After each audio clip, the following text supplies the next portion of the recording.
when she flew to the same city, this time to weather a traumatic event.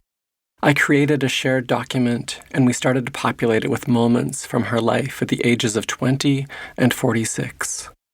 Before long, we started noticing reverberations.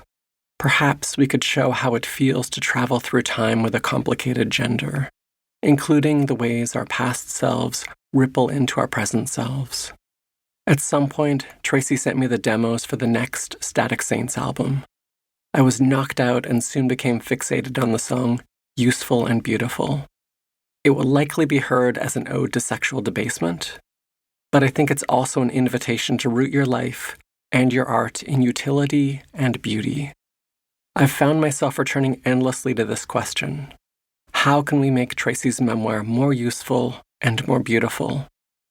I love that her song enacts what it extols. It reminds us that we can revel in sexual pleasure and perversity.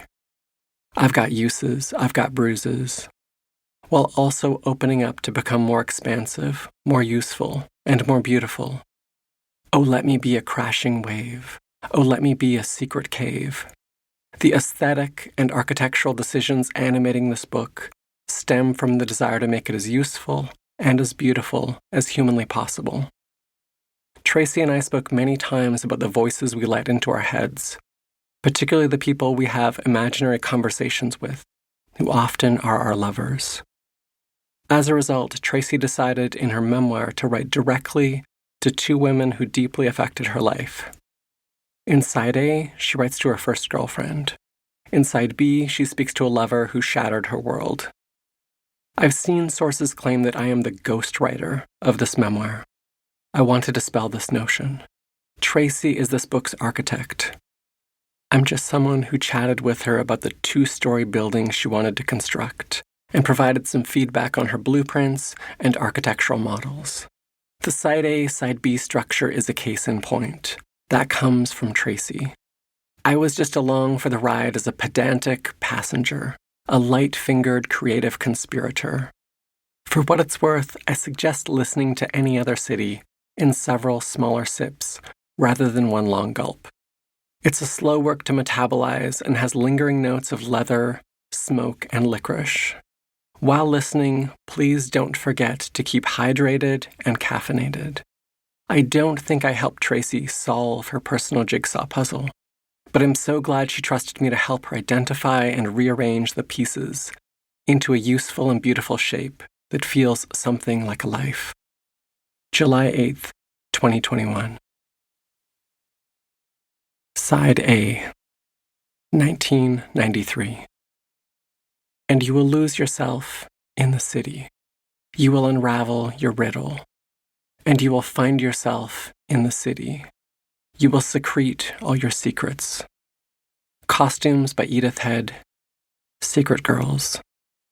When I was small, I dreamt of becoming friends with a peregrine falcon. It wasn't my pet. We were close friends, maybe best friends.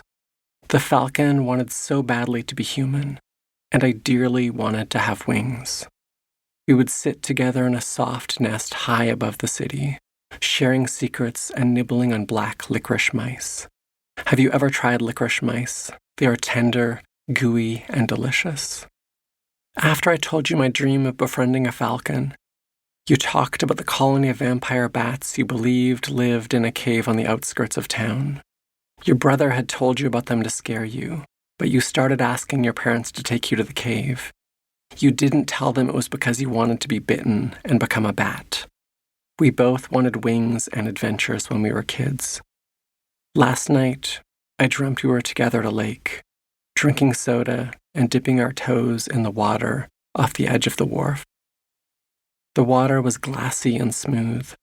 A dragonfly landed on your shoulder, and you offered it some of your black cherry soda. I laughed, but it flew from your shoulder to the lip of the bottle. Then it stunned us by zooming up and hovering between us for a few seconds, before whirring off across the lake. You leaned over and kissed me. I felt a burst of electricity as your tongue touched mine. I woke up and remembered where I was and where you are. I couldn't fall back to sleep. Somehow your hands knew my body.